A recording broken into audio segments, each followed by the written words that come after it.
hari kurang bagus, mereka masuk ke dalam sebuah goa. Makanya kisah ini sering disebut dengan kisah Ashabul Ghar, kisah tentang orang-orang di dalam goa. 3 orang ini dia berusaha berteduh atau menenangkan diri dulu atau berteduh di dalam gua tersebut. Di waktu mereka sudah berada di dalam gua, qadarullah di waktu itu turun batu dari atas sehingga menutupi pintu masuk gua tersebut. Apa yang terjadi? Kalau kita bawakan ke diri kita sekarang, yang terjadi adalah kepanikan. Tidak tahu lagi mau melakukan apa, karena mereka yang disampaikan oleh Rasul, mereka itu sekuat tenaga berusaha mengeluarkan atau mendorong batu yang menutupi pintu itu agar mereka bisa keluar dari goa tersebut. Berhasilkah? Tidak berhasil apa yang mereka kerjakan. Maka sebenarnya kehidupan kita ini jemaah yang dimuliakan oleh Allah, kalau merujuk ke hadis-hadis itu, hari-hari kita itu kan sebenarnya diintai malaikat maut. Hari-hari itu kita itu diintai malaikat maut. Ini pernah kita sampaikan di masjid ini. Setiap kita itu dipersiapkan 99 asbab kematian. Ada mungkin yang di sebab pertama dia langsung meninggal dunia, ada sebab kedua, ada sebab ketiga, dan seterusnya. Maknanya ada orang baru lahir ke muka bumi ini langsung meninggal dunia. Ada. Bisa jadi dia di sebab yang pertama langsung meninggal. Kalau selamat di sebab yang kedua, maka bisa jadi di sebab yang kedua, di yang sebab ketiga. Selamat di sebab yang ketiga, bisa jadi di sebab yang ke-10. Yang jelas kita akan diberikan sebab 99 sebab. Maka kata Rasul, kalau selamat dia dari sebab pertama sampai ke sebab 99, maka dipastikan dia di sebab yang ke-100 meninggal dunia. Dan sebab ke-100 itu adalah penyakit tua. Maka tidak akan ada yang bisa lari lagi dengan penyakit tua ini atau dengan ketuaan ini.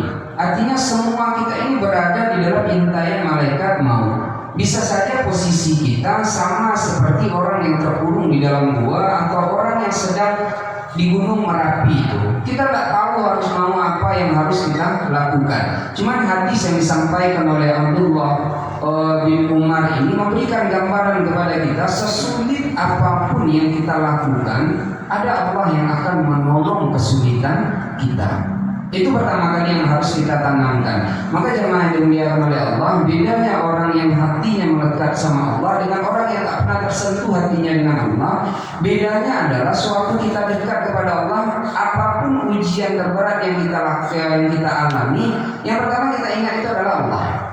Makanya orang-orang soleh itu kalau jatuh atau diseksa kaki, mereka langsung ucap Astagfirullahaladzim. Mereka langsung ucap, mereka langsung ingat kepada Allah. Astagfirullah.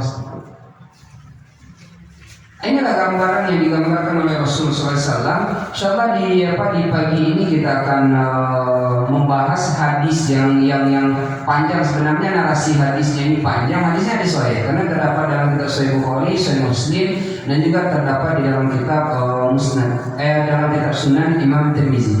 Jadi jemaah yang dimuliakan oleh Allah, sewaktu 3 orang itu terkurung di dalam gua, maka dia tidak bisa keluar.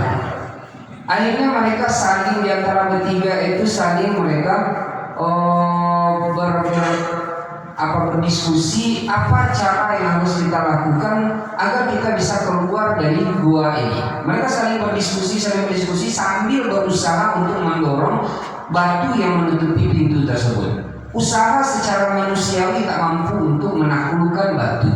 Karena berapalah kekuatan manusia, walaupun dikali 3, dia tidak akan sanggup mendorong batu yang besar yang menutupi pintu gua tersebut. Akhirnya Rasulullah SAW mengatakan, orang bertiga ini bersepakat mereka untuk meminta kepada Allah.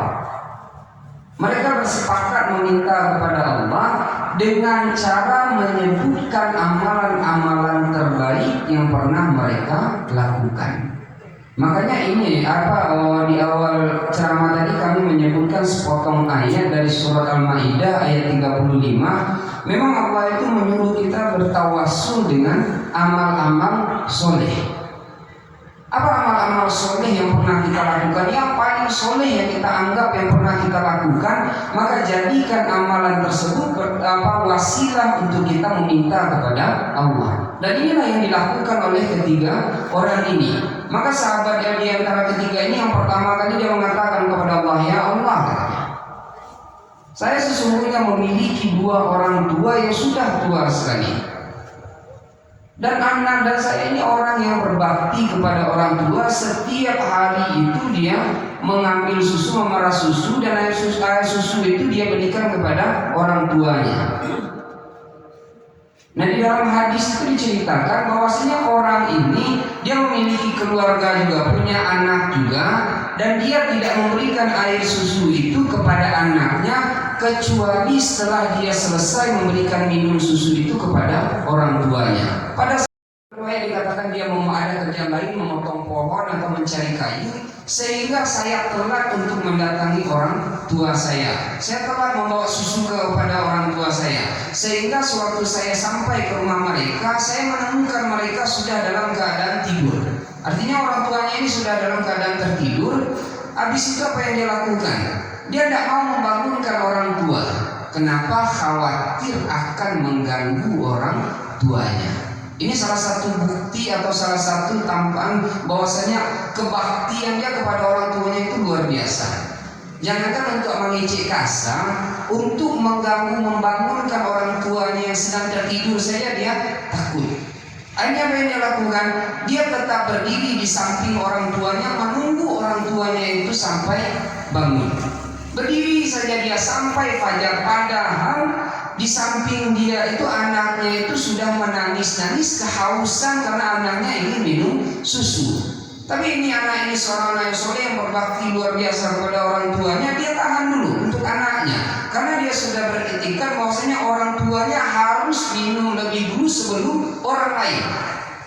Akhirnya dia tidak mau kasihkan ke anaknya, dia tunggu sampai orang tuanya itu bangun di pagi hari baru diminumkan susu itu kepada orang tuanya.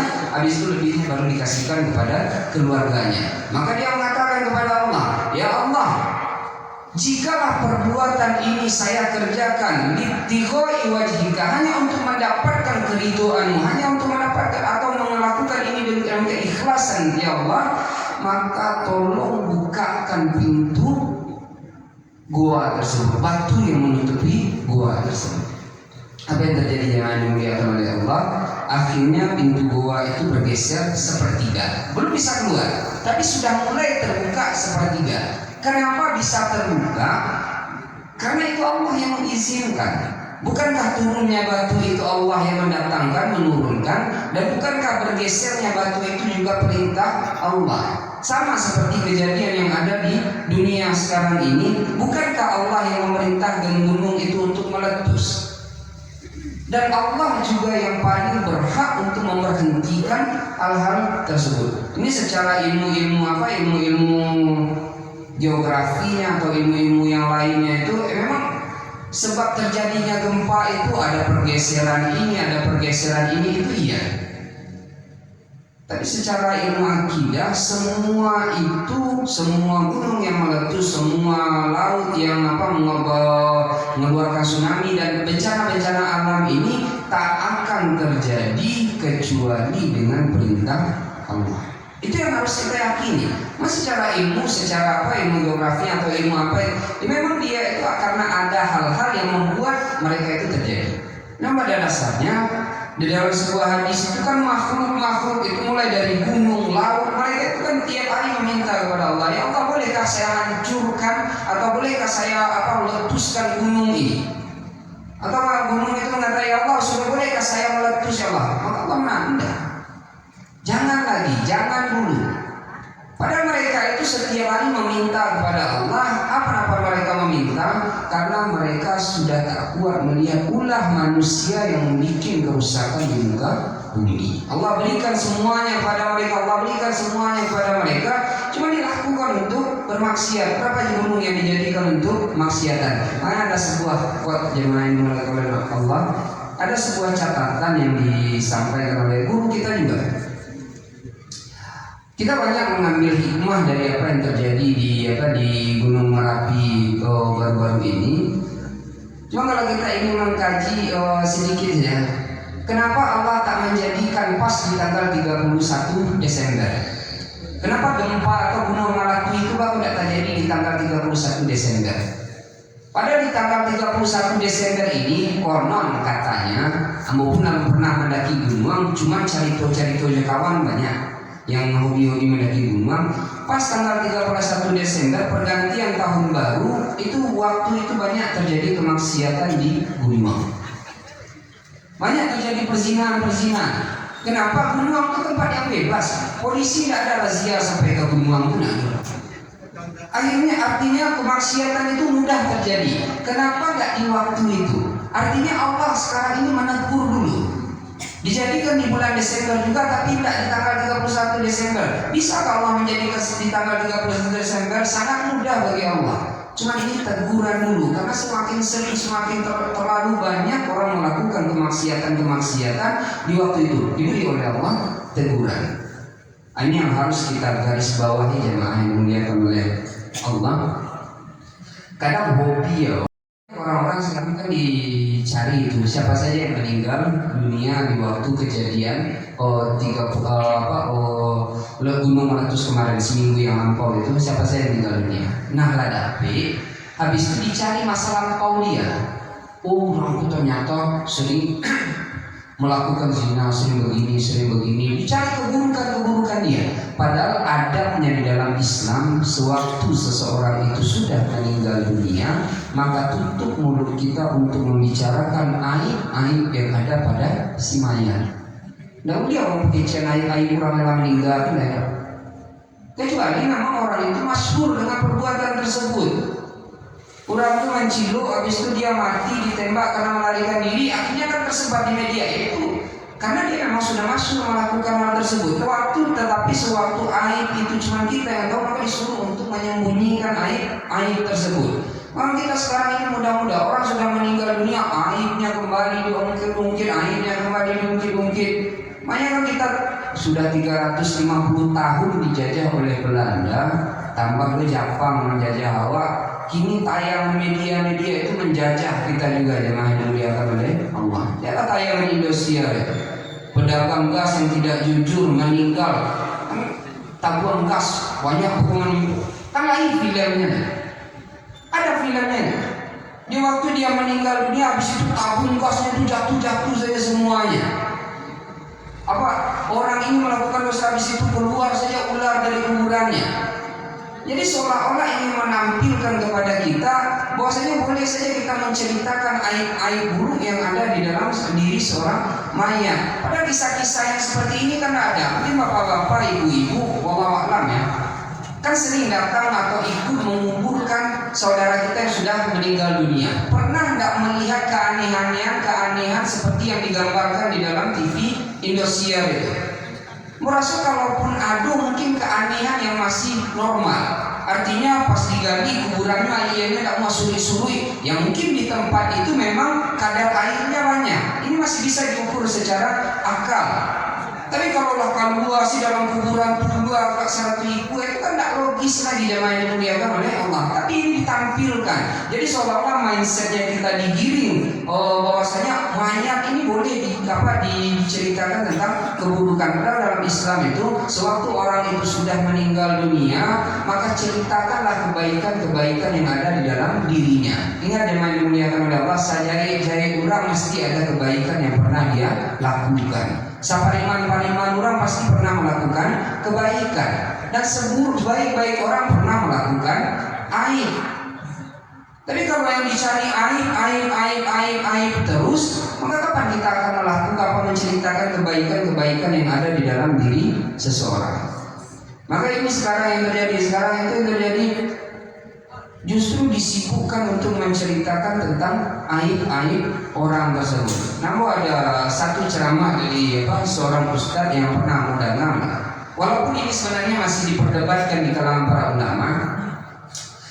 Ada yang bertanya, Ustaz, bagaimana hukumnya seseorang yang minum, habis setelah dia minum minum khamar, habis itu misalkan dia masuk diskotik, dia minum khamar, habis itu keluar dari diskotik.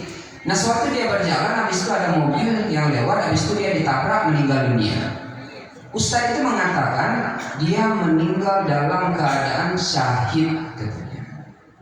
Apa alasan dia mengatakan syahid?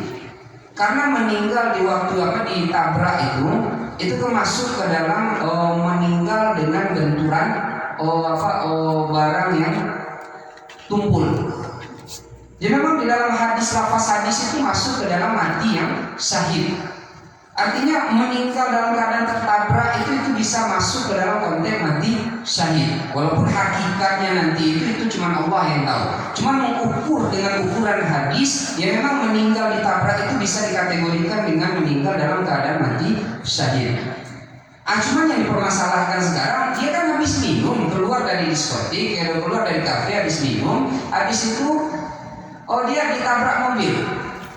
Tapi Ustaz itu tetap mengatakan dia mati dalam keadaan syahid. Yang ingin kami sampaikan jemaah yang dimuliakan oleh Allah, ini cara kita berhusnuzon kepada seorang mayat.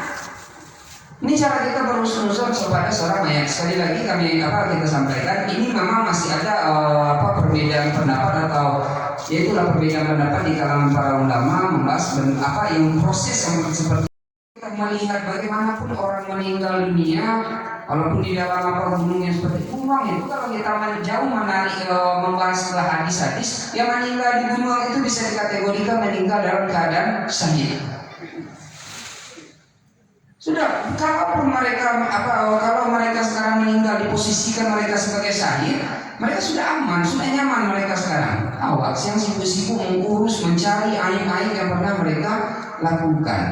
Maka di beberapa kajian itu kami sampaikan juga, cukuplah kita mencari aib-aib mereka. Sampaikan saja kebaikan sekarang mulai ditampakkan. Ada seseorang itu yang luar biasa kebaikan yang pernah dia lakukan. Orang mana itu? Kalau tidak salah orang kuliah di Fakultas Hukum di UNAN atau di mana. Ada kebaikan ditampilkan. Ayat seperti ini justru lebih baik. Jadi apa yang dimuliakan oleh Allah, yang pertama kali di 3 orang ini dia menyebutkan kebaikannya, dia itu berbakti kepada orang tua. Terbuka sepertiga pintu gua tersebut. Nah, muncul sahabat yang kedua. Orang yang kedua, dia lagi berdoa kepada Allah, ya Allah, sesungguhnya saya pernah menyukai anak paman saya. Bahasanya dia itulah cinta dia sama anak pamannya. Tapi anak pamannya itu tak suka sama dia. Nah, pada satu ketika, ya Allah, saya ingin sekali untuk menggauli anak paman saya tersebut, tapi dia tidak mau. Akhirnya kepada Allah pada satu ketika perempuan ini jatuh. Artinya ekonominya itu jatuh. Jadi dia itu butuh uang. Nah, laki-laki ini dia, ya kalau bahasa kitanya lumayan bertitik. Akhirnya perempuan ini datang mengadu ke laki-laki tersebut untuk membantu dia. Kalau tidak salah sekitar 120 dinar, atau kalau dirupiahkan ke kita itu ya lebih kurang setengah miliar lah. Dia butuhkan uang. Akhirnya perempuan ini melapor ke laki-laki itu. Setelah laki-laki itu menyanggupi, habis itu perempuan itu mengatakan, tolonglah bantu saya, apapun yang engkau inginkan akan saya berikan. Maka laki-laki itu mengatakan, saya ingin menggauli dirimu. Akhirnya jemaah yang dimuliakan oleh Allah, sudah dibawalah emas itu, habis itu sudah mau diserahkan. Maka sewaktu laki-laki itu hendak menggauli perempuan itu mengatakan, takutkah engkau dengan Allah? Maka di waktu itu tersadar laki-laki itu, dia langsung tinggalkan perempuan itu, dan uang yang dia janjikan itu dia berikan tanpa dia minta kembali lagi. Akhirnya dia tinggalkan kemaksiatan, padahal ya Allah, saya benar-benar mencintai dia, saya benar-benar menyukai dia, sudah di hadapan saya, sudah saya bisa saja melakukan apapun yang mau saya lakukan kepada dia, tapi saya tinggalkan semua itu karena saya takut kepadamu ya Allah. Kalaulah semua ini saya kerjakan ibtighai wajhika, hanya untuk mencari keridhoanmu ya Allah, maka tolong bukakan pintu gua itu ya Allah. Akhirnya terbuka lagi sepertiganya, tapi masih belum bisa keluar. Maka sahabat yang ketiga itu, orang yang ketiga, dia berdoa juga kepada Allah.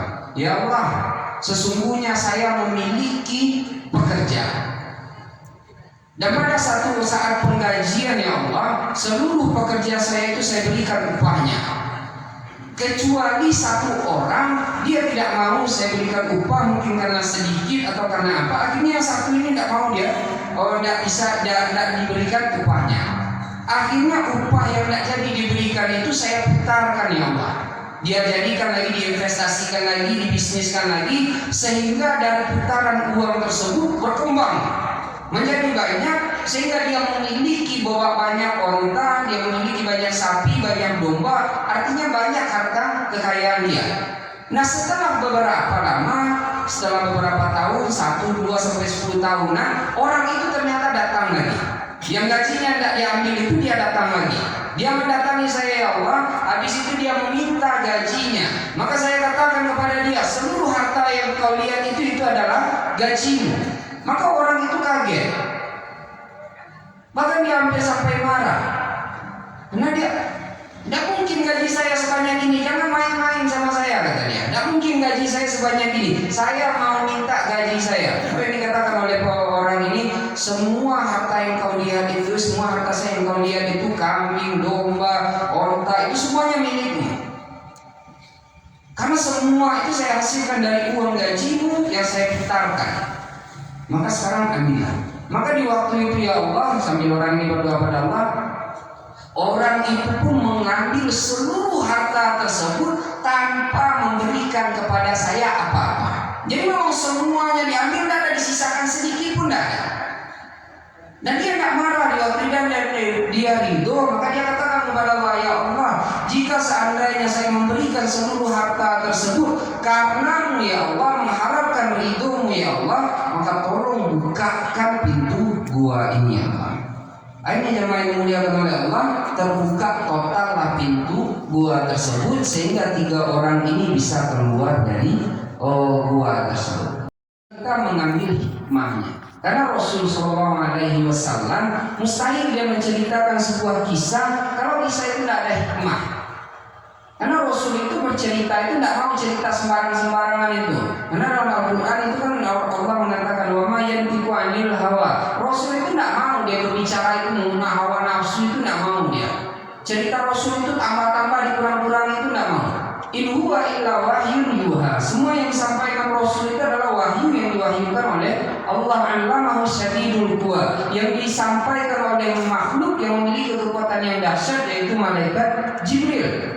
Artinya apapun yang keluar dari lisan yang mulianya Rasul itu tidak ada dorongan hawa nafsu, tidak ada karena kebencian, yang murni karena beliau disampaikan murni karena wahyu dari Allah, dan beliau menyampaikan kepada umatnya, menginginkan agar umatnya itu mengambil iktibar, mengambil pelajaran dari apa-apa yang kisah yang beliau sampaikan. Bapak di pengajian dulu pernah kita sampaikan juga sebuah kisah yang masuk juga, yang hadisnya hadis juga terdapat dalam kitab Sahih Muslim.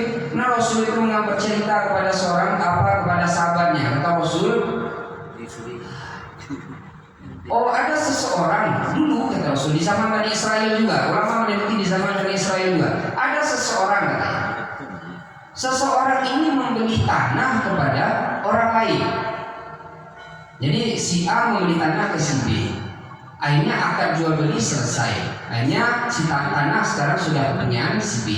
Nah sewaktu tanah itu sudah dimiliki si B itu ingin menggarap tanah tersebut, mau dijadikan bangunan atau dijadikan apa? Perkebunan, jelas dia garap. Nah sewaktu tanah itu dicangkul, maka dia menemukan emas di dalam tanah. Emasnya tidak sedikit tapi banyak. Nah karena orang yang si B ini yang membeli tanah itu sifat waroknya itu tinggi, kehati-hatiannya terhadap yang harta yang dia miliki itu tinggi, maka dia tidak mau langsung mengambil harta tersebut. Apa yang dia kerjakan? Dia justru mendatangi si A, si pemilik tanah yang awal. Dia katakan, wahai tuanku, saya menggali tanah yang saya beli dari engkau, dan sewaktu saya gali saya menemukan emas yang banyak. Maka ini emasnya, saya kasihkan kepadamu emasnya. Dan ternyata jemaah yang dimuliakan oleh Allah, si A pun orang yang warok.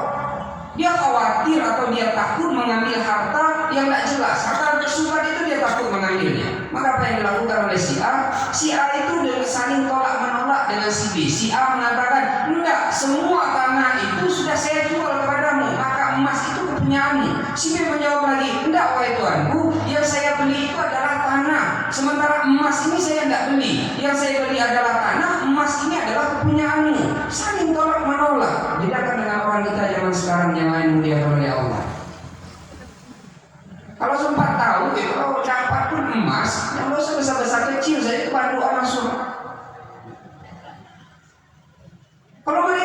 saling tolak menolak sampai masalah ini dibawa ke pengadilan. Bukan saling berebut. Kalau saling berebut mungkin mudah hakim memutuskan permasalahannya. Tapi ini saling tolak menolak sampai ke pengadilan. Nah kodenya hakimnya pun pening, pusing deh. Bagaimana cara menyelesaikan masalah ini? Karena aneh masalahnya ini, emas yang besar tapi saling tolak menolak. Yang membeli tanah itu menolak dia karena warohnya itu karena dia khawatir ini bukan punya dia. Yang menjual tanah pun khawatir, itu tidak punya nyambung. Akhirnya saling tolak menolak. Maka sampai masalah ini ke hakim pun pening. Akhirnya hakim menyelesaikannya begini caranya. Hakim itu menyelesaikan di dalam riwayat itu ditanya sama hakim kepada yang menjual. Bapak punya anak, punya hakim. Apa anak bapak? Laki-laki. Tanya lagi sama yang membeli. Bapak punya anak? Punya. Apa anak bapak? Perempuan. Nikahkan anak kalian berdua, berikan emas itu kepada mereka. Selesai masalahnya. Kalau ada Allah urusan ini. Yang yang ambil. Dia dalam riwayat itu ambil babung. Kami kadang entah harta karun, entah harta apa. Kita kan uang 100.000 kan banyak. Masalah jangan tanah 1 jengkal saja itu mau bermusuhan 7 keturunan. Di kita sekarang ini sudah banyak terjadi jemaah yang muliakan oleh Allah. Padahal saudara, padahal masih hubungan darah. Mau dia memutuskan hubungan darah bahkan diancam oleh Rasul. Kita memutuskan silaturahim itu la yadkhulul jannata qati'ur rahim. Tak masuk surga orang yang memutuskan hubungan silaturahim. Yang pertama jemaah yang dimuliakan oleh Allah, setiap kita itu hendaknya adalah salah satu atau satu amalan yang memang itu menjadi amalan terbaik kita. Itu kau kadukan kamu. Ya Allah, di waktu saya sesulit itu hidup saya ya Allah, tapi tidak usah orang lain menceritakan. Karena cerita amal terbaik kita ceritakan ke orang lain, ujungnya hangus kebaikan tersebut. Kenapa? Ria muncul. Dia cari ke orang lain, ambu di waktu orang aku yang mau maja di kampung itu, ambu surang saya mau maja. Itu memang kebaikan, cuma khawatir keriaan itu muncul. Tapi sewaktu orang-orang yang di dalam gua, mereka tak ceritakan ke orang lain, tapi mereka langsung ceritakan kepada Allah. Dan kita yakin setiap kita ini memiliki amalan-amalan terbaik yang bisa kita adukan kepada Allah. Ya Allah, di setiap malam di waktu orang lagi nyaman-nyaman tidur, di waktu orang semua bermain di suatu orang melakukan ini, saya setiap malam bangun ya Allah, sholat tahajud, meminta, mengaji, selalu saya lakukan ya Allah. Maka yang dimuliakan oleh Allah, di dalam setiap kesulitan kita sampaikan amalan-amalan terbaik kepada Allah dan minta dengan amalan-amalan terbaik itu Allah memudahkan doa kita untuk dikabulkan oleh Allah. Inilah yang dimaksud oleh para ulama itu dengan bertawassul itu seperti itu. Jadi ada tawassul yang dibolehkan, disepakati oleh para ulama itu dibolehkan, itu tawassul dengan 3 hal. Ya karena kita terkadang awak langsung meminta ke Allah dengan khawatir walaupun sebenarnya semua orang itu asal berdoa meminta kepada Allah itu diperintahkan oleh Allah, nanti dikabulkan oleh Allah. Ud'uni astajib lakum, minta kepada saya kabulkan apa yang kalian minta. Dalam ayat lain, wa idza sa'alaka ibadi anni fa inni qarib ujibu da'watad da'i idza da'an. Saya akan memenuhi permintaan hambaku sewaktu mereka meminta kepada aku. Allah yang mengatakan, cuman ada semacam kekhawatiran sama kita. Makanya para ulama itu mengatakan tawassul itu boleh dalam 3 hal yang disepakati. Yang tidak disepakati itu ada beberapa lagi nanti. Cuma yang disepakati itu pertama, bertawassul dengan amal-amalan soleh. Itu boleh. Contoh di dalam hadis ini. Habis itu bertawassul dengan orang-orang soleh. Maka kami dulu kalau kita apa-apa pas di Mesir dulu itu sebelum ujian itu biasa kami cari syekh itu, kami minta doa. Wahai syekh, tolong doakan kami biar kami dimudahkan oleh Allah ujian ini. Bertawassul dengan orang soleh. Kita boleh saja menjumpai orang soleh habis itu minta didoakan, karena di zaman Rasul pun banyak sahabat-sahabat yang alim. Ada orang lain sahabat-sahabat yang biasa saja itu minta, wahai sahabat tolong doakan saya. Itu banyak sahabat yang datang kepada Rasul, karena doa Rasul itu ya jelas berbeda dengan doa orang-orang yang lain. Cuman sahabat-sahabat yang lain itu pernah ditanya juga sahabat yang lain meminta agar dia mendoakan kepada Allah. Maka jemaah yang dimuliakan oleh Allah, bertawasul dengan amal soleh itu diperintahkan oleh Allah. Makanya di dalam ayat Al-Quran itu Allah mengatakan alladzina yaquluna rabbana innana amanna faghfir lana dzunubana wa qina adzabannar.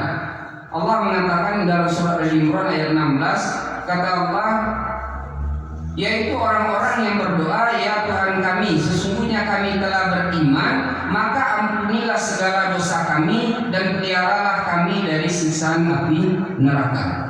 Selanjutnya jemaah yang dimuliakan oleh Allah, hikmah yang bisa kita petik, kuatnya atau besarnya pahala berbakti kepada orang tua, bahkan bisa menjadi salah satu amalan terbaik. Kan sering kita lihat orang ini ibadahnya tidak terlalu kuat, artinya wajib-wajib dia kerjakan, sholat 5 waktu dia kerjakan, puasa Ramadan dia kerjakan, cuman ibadah-ibadah sunnahnya biasa standar betul. Tapi baktinya kepada orang tua itu luar biasa. Uwais Al-Qarni itu bukan orang-orang mantap kali deh. Uwais Al-Qarni itu bukan orang yang kuat di dalam ibadah, enggak. Dia itu dalam kehidupannya itu justru lebih kepada fakir. Bahkan dalam riwayat itu cuma hatinya baik. Pernah dalam sebuah pernah membaca Uwais Al-Qarni itu jangan yang oleh Allah saking fakirnya. Cuma bakti kepada orang tua itu nilai plus yang luar biasa yang dilakukan oleh Uwais Al-Qarni. Pada satu ketika jadi Uwais Al-Qarni itu kalau makan tuh dia mau makan karena fakir betul, miskin betul, tidak ada hartanya sama sekali.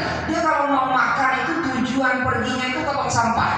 Jadi kalau di Arab itu di waktu di Yaman waktu dia hidup itu memang tong sampah itu dibagi-bagi. Ada tong sampah yang memang khusus untuk membuang sisa makanan. Nah dia pergi ke sana. Nah biasanya khusus untuk membuat sisa makanan itu biasanya yang mengambil di sana itu binatang. Nah cuman Uwais karena memang tidak ada yang dia makan, hari-hari dia memang pergi ke sana. Dia harus datang duluan ke sana agar dia tidak berebut dengan binatang. Jadi kalau Allah dulu di sana anjing-anjing yang kalau makan, biasanya dia pergi duluan, takut dia melihat kita. Apa yang dilakukan oleh Uwais? Jadi dia pilih makanan itu, dia sortir lagi. Dia sortir menjadi 3. Dia pilih yang agak biasa, dia pilih yang buru-buru, habis itu yang biasa, dan yang terbaik. Kan biasa sisa makanan itu masih ada yang rancak, habis itu yang biasa saja, dan ada yang buru. Maka apa yang dilakukan oleh Uwais setelah dia bagi, yang buru-buru sekali itu dikasihkan ke binatang. Tidak dia buang, dia kasihkan ke binatang, dia kumpulkan satu, dia kasihkan ke binatang yang antri juga untuk mau makan. Nah yang agak menengah sedikit, itu dia makan. Agar dia kenyang. Yang bagus-bagus dia bawa pulang, dia kasihkan kepada ibunya. Dibersihkan dulu sebersih-bersihnya sehingga ibunya tidak tahu kalau itu dari tempat sampah. Itu Uwais Al-Qarni yang dimuliakan oleh Allah. Jadi kalau kisah-kisahnya yang masyhur lagi itu kan banyak, betapa kuatnya dia latihan menggendong lembu. Lembu itu kan sapi kalau bahasa kitanya. Dari anak sapi dia gendong, daki gunung, daki bukit, tiap hari dia kerjakan seperti itu. Sampai orang mengatakan Uwais itu sudah gila.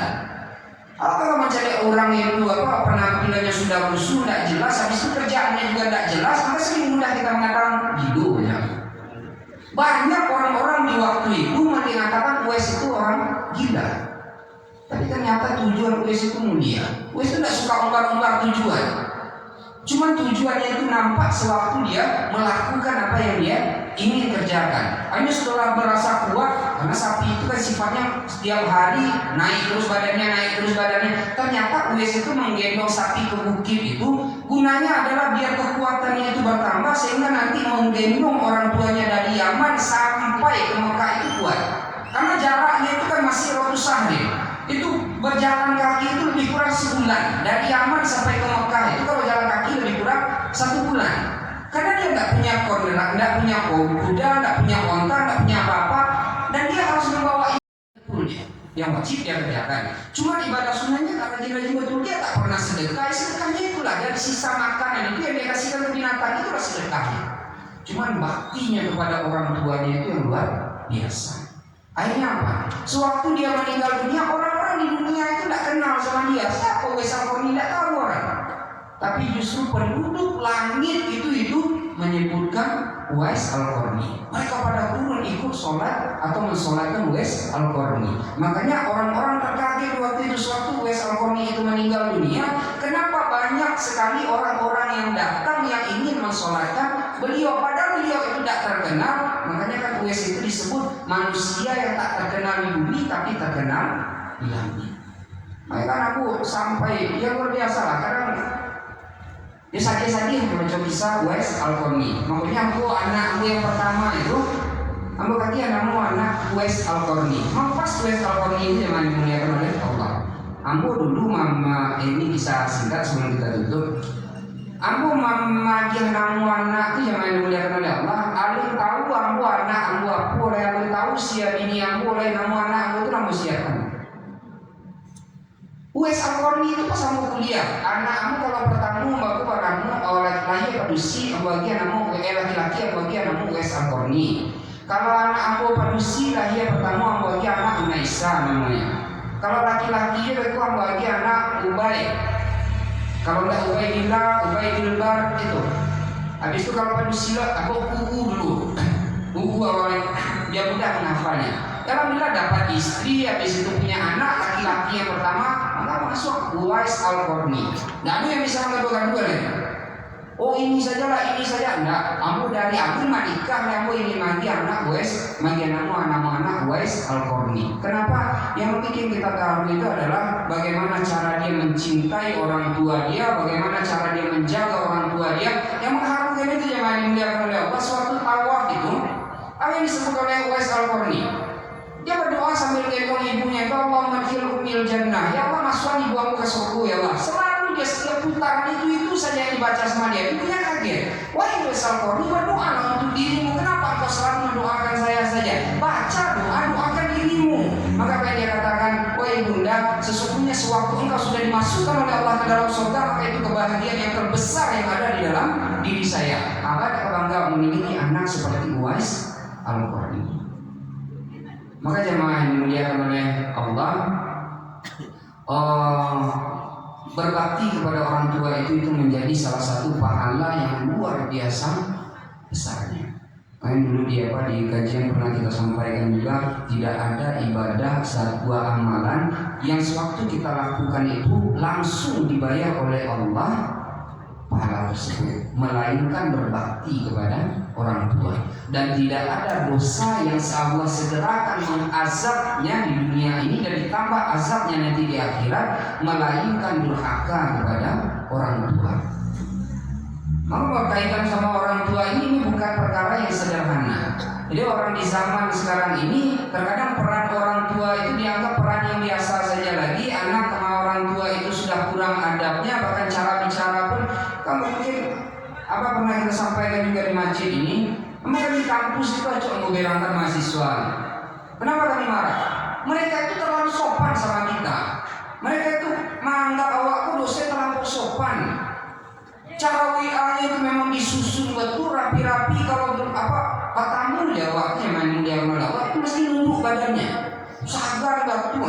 Benar-benar segan mereka. Kalau berbicara itu diatur betul nadanya, nada. Sekalipun tidak pernah ada yang mau WA itu jauh kasar. Sekalipun tidak pernah berbicara dengan keras. Mengerangan.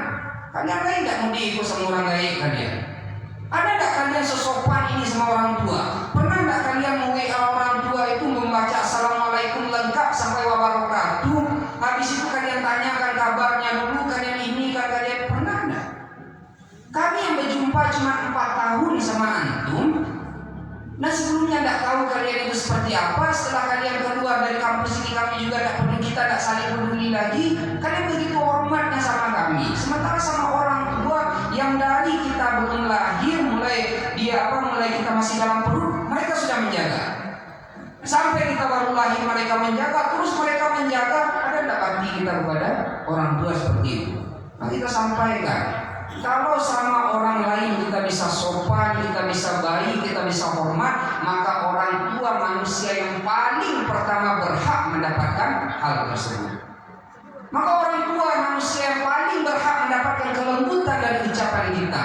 Maka orang tua yang paling berhak mendapatkan perlakuan sopan santun dari kita. Tidak pernah lain. Kenapa sama dosen, sama guru kita bisa hormat? Bisa dari jam 10 sampai subuh hanya untuk karena khawatir membangunkan dan mengganggu tidur orang tuanya. Mungkin ini yang bisa kita kaji jemaah yang dimuliakan oleh Allah karena waktu subuh sudah masuk.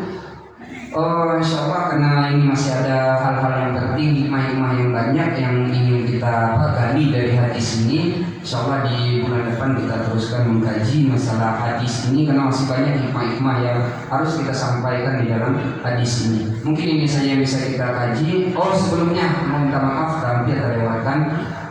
Mungkin sama-sama kita mengenal Ustaz Ahmad Dahlan Siregar yang dari Padang Panjang, dan beliau menitipkan proposal permohonan bantuan untuk adik beliau karena adik beliau nama beliau Syukron Maksum Siregar itu lulus pendidikan ke Mesir dan beliau secara ekonomi memang masih sangat membutuhkan bantuan-bantuan kita. Jadi Ustaz Ahmad Dahlan Siregar ini Ambo tahu betul dengan dia.